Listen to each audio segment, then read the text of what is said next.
Hello and welcome to Democrats Discuss, our monthly television show that brings you the latest in policy developments in our state and keeps you up to date on what some of our state's most prestigious decision makers are dealing with. My name is Joe McNamara. I am chair of the Rhode Island Democratic Party and a state representative that represents District 19 in Warwick and Cranston. Today, I am extremely proud to have our newly elected Senate President Dominick Ruggerio. Welcome, President Ruggerio. And with President Ruggerio is my good friend and colleague from the city of Warwick, who has been elected the new Senate Majority Leader, Senator Michael McCaffrey. Welcome. Welcome, Joe. Welcome. Thank you, both of you, for taking time out of what I know to be a very, very hectic time of year.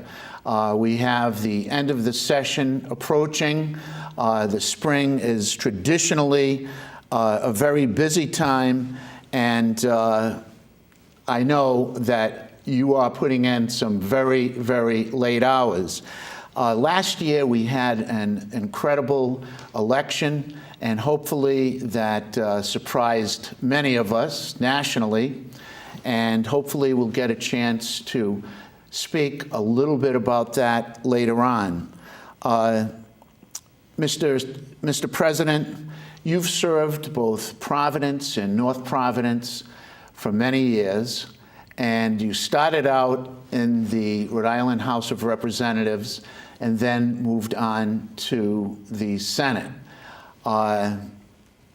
You were the majority leader under Senate President Teresa Paiva-Weed, and I know that you have focused with laser vision on your district, trying to improve the quality of life and specifically workforce development issues.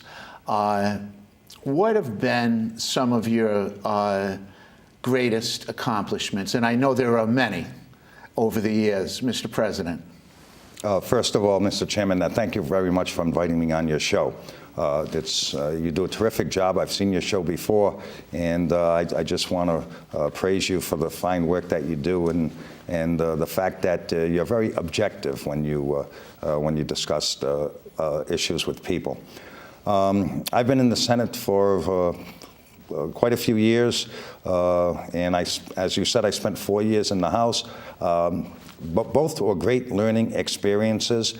However, obviously, we're all here because of our constituents, and if it wasn't for the support that my constituents have given me over the last 36 years, obviously I wouldn't be here and I wouldn't be in the capacity that I'm in. I have been honored by my colleagues to have been elected not only the Senate Majority Leader, but also the President of the Senate. And I feel that at this point in time, Rhode Island is ripe for growth.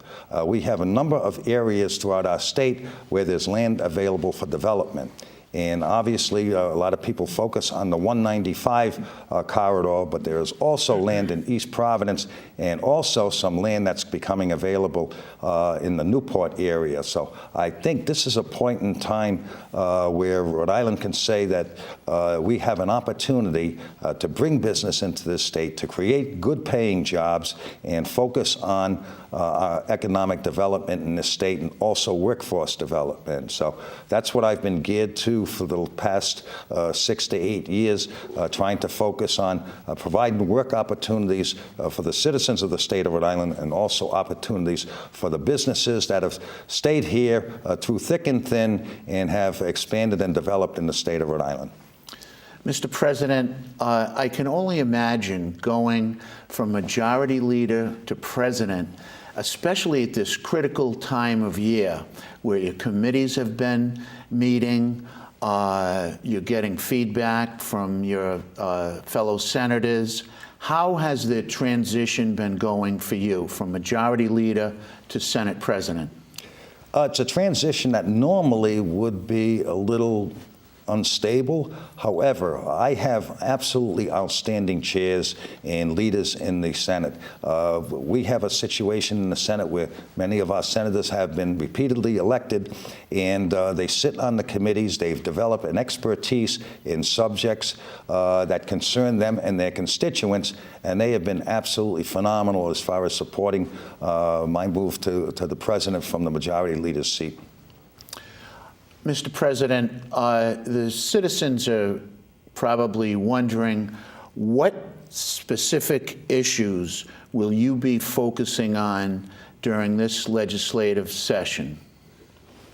Along with my leadership, my internal group, as I call it, Leader McCaffrey and Whip Goodwin, we are focused this year on the justice reinvestment issue that we passed last year, that we will be passing, and we've sent some of those bills over to the House already. We have some issues concerning justice reinvestment that we're going to forward over to the House, and hopefully the House would be amenable to taking those issues up this year. We're also focusing on mental illness. And that is part of the justice reinvestment package that, Senator McCaffrey has worked on justice reinvestment issues, for the past 6 years. And those are two of the issues that we're focusing on. Obviously, we're focusing on economic development and workforce development. We need the workers of the future to be able to have the training experience that'll afford them the opportunities in those jobs that will be coming down the pike. We're also interested in obviously the opioid crisis is really hitting some families in Rhode Island very hard. So we're looking at that particular issue, and our Health and Human Services Committee is looking to develop legislation that will address that particular issue. So those are three important items. There are quite a few others, but that's what we're focused on at this point in time. Well, very impressive, and certainly the mental health piece and the justice piece, very important. And I don't know of one representative or senator who hasn't been personally touched by that opioid epidemic. And I know that in my district and our community, it has been absolutely brutal. I lost a young man who grew up across the street from me, and another one of my teaching colleagues lost. Both young men were 24 years of age, and it's really something that we continue to work on. And I know Senator Miller, and last year the Senate passed some hallmark legislation relating to that. So I thank you for keeping the eye on that particular ball. And of course, economic development, I know, is something that the Senate and yourself have been a state leader on, so thank you for that. Senator McCaffrey represents the city of Warwick, and we have the pleasure of serving and working together for the last several years. And Senator McCaffrey, I know that you focus not only on local issues, which you do a great job with, and I've been very pleased with your support, and very pleased now that you're Senate Majority Leader. It certainly helps. I know you accomplish what you want to accomplish in your district. If, as a former chair of the Senate Judiciary Committee, I have the greatest respect for you, because I know after the House ends, I could go home and watch Channel 34, and it'd be like 11:30, 12 o'clock midnight, and you would be there conducting hearings. I know you're going to miss that. But I also know for a fact that as an attorney, you had a lot of hallmark legislation, and you've used that knowledge to improve things in our state for the average citizen. If you could put a highlight on maybe some of those accomplishments, what would they be, Leader McCaffrey? Sure. First of all, Joe, I'd like to thank you for inviting me here this afternoon to participate in this discussion. And also, I think we'd be remiss if we didn't mention the former Senate President, Piver Weed, who certainly had an impact on myself in the Senate, as well as President Ruggerio in the Senate, and a number of the pieces of legislation that we were fortunate enough to work on. Also, I don't know that a lot of people out there know who I am and where I come from. First of all, I was born in Warwick, raised in Warwick, attended Warwick schools, went to Bishop Hendricken, and received a law degree from Suffolk University, and practiced in a small firm in Warwick that my father started many, many moons ago. I do have 4 children who are just starting to get into college, and my wife is a nurse.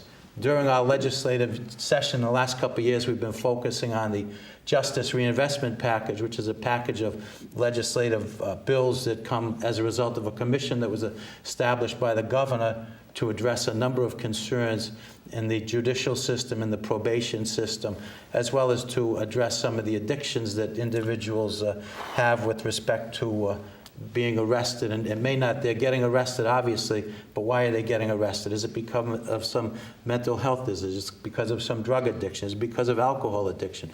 What the premise of these packages is, we're not going to get soft on that serious crimes. We're going to address the issues that individuals have who have committed crimes, and it may be their only first time involved with the court system.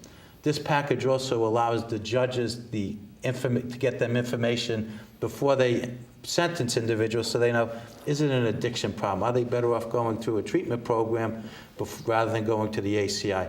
The hope at the end of the day is that the population in the ACI doesn't increase, that the population stays down, that the individuals who are charged and have completed a number of these programs are able to get back into the community and be a good working member of the community. Also, you briefly touched on the Good Samaritan law that we modified last year to allow that if someone's having an opioid addiction, if there's someone who's present or who may have a criminal record, may have some drugs on them, that if they call 911, they're able to do that without the fear of knowing that they themselves would get arrested. And this year, Senator Felag has a piece of legislation to expand it to alcohol.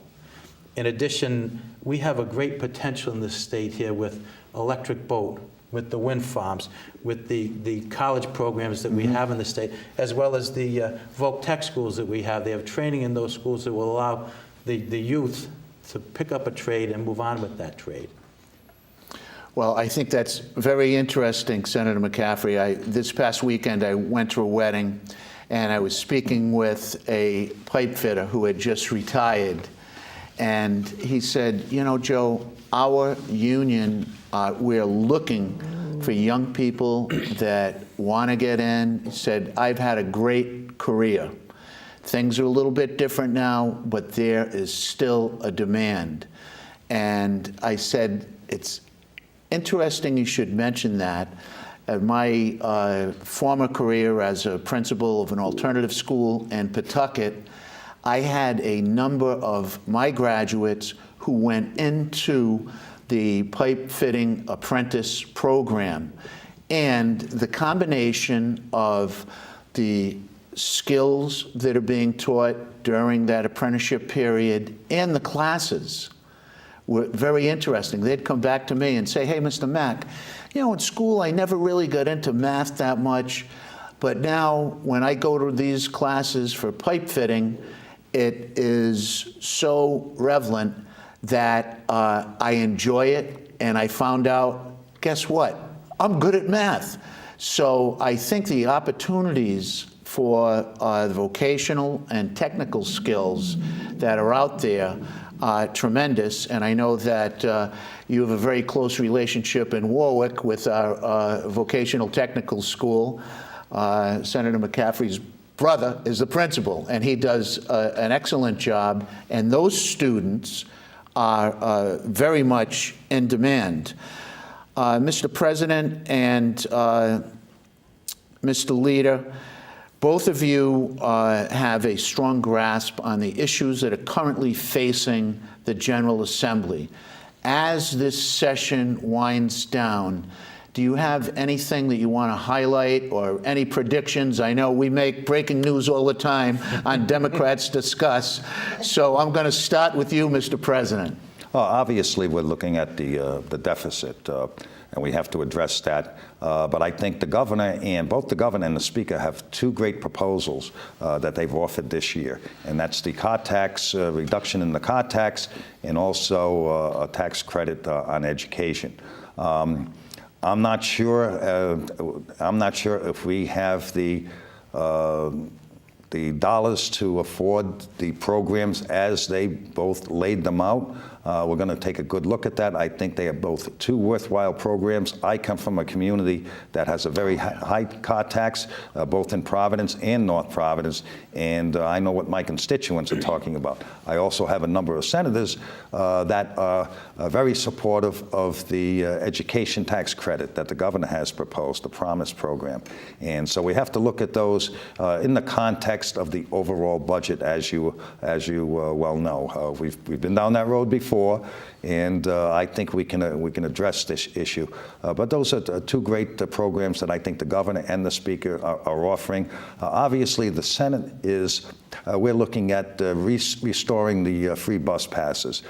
We feel that some of the people that had their bus passes, that have to pay for their bus fares now, are not going to the community centers that they normally frequent, are not going to the meal sites that they normally frequent. Statistics show that there is a drop-off in that. And we're concerned only because of the health implications that result as a result of that. If they're not going to their doctor, if they're not eating properly, if they're not socializing with the people that they socialize, we're looking at restoring the bus passes specifically for that purpose.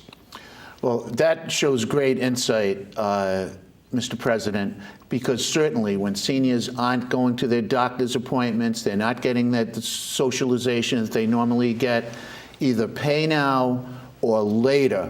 When they're incapacitated, it's a much greater cost to taxpayers. So that, in my eyes, is really a preventative measure and very insightful. Leader McCaffrey? I would just continue on what the Senate President said. He said from day one, those are two good programs that the Speaker and the Governor have. However, he wants to be sure that if we're going to do them, how we do them, that they're sustainable. So like a number of years ago, what happened with the car tax. In addition, in the Senate, as well as the House, has heard the legislation on legalization of marijuana and light item veto. Obviously, those are issues that the Senate President has indicated that we're probably going to study this year in a commission and hopefully have some rules and regulations for the marijuana so that we know what's going to happen, how it's going to happen, and maybe even by that point in time there'll be some equipment that will allow the police the easy opportunity, like the breathalyzer, to test someone for what is their content of marijuana, what is the level that is above the content that makes it unsafe for them to operate a vehicle of any sort whatsoever.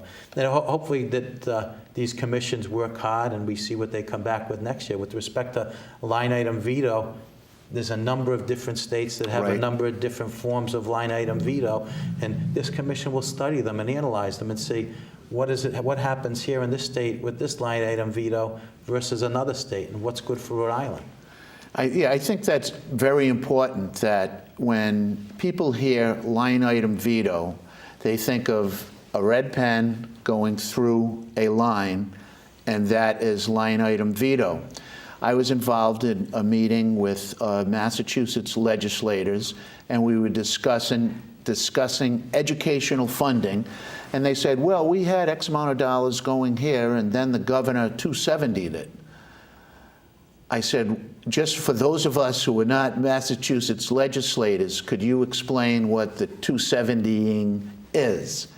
And that is, under their line item veto, the governor has the ability, based on economic reports, to either reduce or reallocate a portion of a particular line item. So there are many, many options to that. And I think in terms of the marijuana, I know certainly my colleagues, one of our fears is the access to youth and also the edibles that could be attractive to children, and we have to make sure that all of those bases are covered. So that is a very strong supporter of making sure that it's done, we get it right. Mr. President, we know that we work year-round on issues, and even though the session ends, we are busy in our communities. In the off-season, what type of work will be going on for our Senate President and senators? Well, obviously, as Leader McCaffrey said, that we're going to be looking at least 2 studies right now. I don't know what other subjects we might be looking at, but those commissions are going to be relatively busy. Obviously, I think what our leadership is going to be doing during the off-season, as we call it, but obviously, as you well know, Mr. Chairman, this is the fullest part-time job any of us have ever had. So, I mean, I think we're going to look at all the issues. Obviously, we're going to continue to look at workforce development and how we can basically help the economics of the state of Rhode Island, provide work opportunities for people who are graduating from college. And I'm sure you hear it from parents. My son, my daughter had to move out of state because there were no jobs in Rhode Island. We want to change that. I'm hoping that we can have a job for every Rhode Islander who is looking to have a job. And I think that's the most important things, because as you well know, when people are working, life is pretty good, and there are fewer complaints, and everything is going well. Obviously, we're going to keep an eye on what's happening with some of the road works that are coming up. This is going to be a big year for construction on roads. Our roads are in deplorable shape. Our bridges are worse. So I think we're going to keep an eye on some of the repairs that are going on and some of the work that's repaving jobs that's going on from Department of Transportation. I'll say this. The senators are extremely active on the off season. Once the session ends, they're not going to sit back and say, what a great job we did, or my bill passed. They're going to move on to other things that they have in the quiver. And I expect that there's not going to be much downtime for them, because that's the type of individuals that we do have in the Senate. Excellent, Mr. President. Leader McCaffrey? I would just add that we want to make sure there's a worthwhile work life in Rhode Island for people, as the Senate President has said. We want to make sure they get educated in Rhode Island, stay in Rhode Island, want to raise their family in Rhode Island, want to buy a house in Rhode Island, want to continue to live in Rhode Island. That should be the goal of every legislator up there, to do that. And in the off-season, I hope to be able to do what you do 365 days a year, be out there canvassing the neighborhood on a regular basis, see what issues are important to the constituents of Warwick. Well, Senator McCaffrey, I know that you're very, very visible in the district, and I know you've been very helpful and supportive of, not only the big projects, but, recently getting a commitment from DEM on a little footbridge that allows families to walk out to a breakwater safely and fish. May not seem like the biggest issue in the world, but certainly I thank you for your leadership and support on that footbridge at Salters Grove. That means a lot to not only people in our neighborhood, but a lot of folks that come down from Providence with their families and simply want to go fishing. Mr. President, I have to commend you. The Providence Journal has come out in support of a bill that would enhance the transparency of the I-95 Commission that you authored and set up for that important piece of economic development in Providence. To see the Journal recognize a Senate President for that leadership is phenomenal. Could you just take a minute to explain to the viewers what it will do? Yes, thank you, Mr. Chairman. The legislation that I've introduced is kind of a response to what's happening before the Commission on 195. I feel that the Commission should be dealing with some of these issues in an open process.